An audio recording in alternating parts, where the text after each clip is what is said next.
Hello everyone. In this video, we will discuss the term semiotics. Introduction. Semiotics, also known as semiology, is a systematic study of science and their function across various domains of human experience. It emerged as a discipline independently proposed by Charles Sanders Peirce and Ferdinand de Saussure in the late 19th and early 20th centuries, respectively. Semiotics delves into the analysis of signs which convey meaning in explicit communication systems like language, as well as in various other human activities and productions.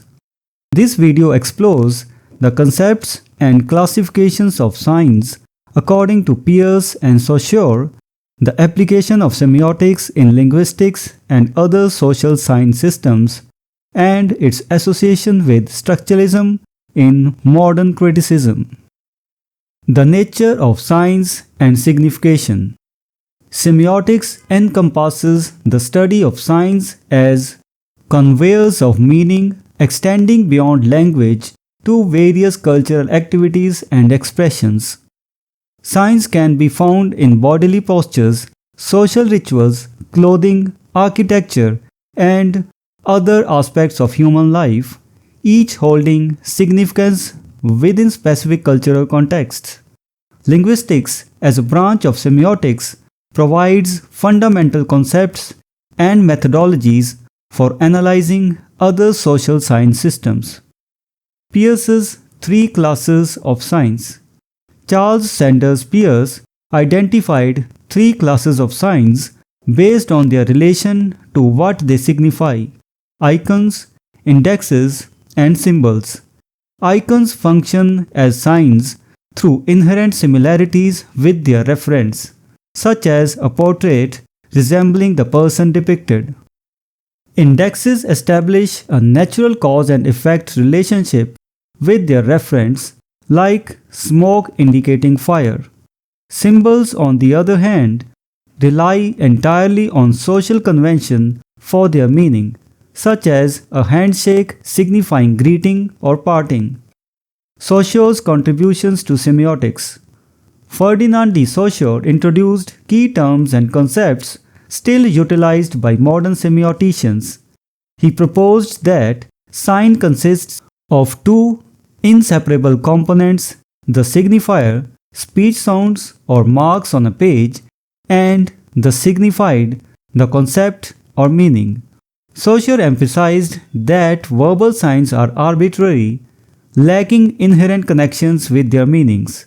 Furthermore, he emphasized the importance of differences and relationships among elements within a language system. Semiotics and structuralism. Modern semiotics, largely influenced by Saussure's work, developed in France alongside structuralism. Semioticians view various social phenomena and productions as texts organized by self-sufficient, hierarchical structures of differently determined signs, codes, and rules. Claude Lévi-Strauss applied semiotics to cultural anthropology, while Jacques Lacan employed it in Freudian psychoanalysis. Roland Barthes analyzed advertisements, myths, and various social science systems. Conclusion. Semiotics, the science of signs, uncovers the intricate web of meaning embedded within human communication and cultural expressions. Peirce and Saussure laid the foundations of this discipline, with linguistics serving as a critical component. Modern semioticians, often associated with structuralism, have extended its applications to diverse fields, including cultural anthropology, psychoanalysis, and literary analysis. Through semiotics, we gain deeper insights into the rich tapestry of signification that shapes our understanding of the world around us. So this was the discussion on the term semiotics. We will meet in the next video and discuss some other term. Until then, goodbye and thank you. Hello everyone, welcome to this series on literary terms and literary theory. If you want to study the notes and MCQs related to this term, you can click the link given in the description. We are also going to start our online and offline classes for UGC NET for English literature very soon. So stay connected with us.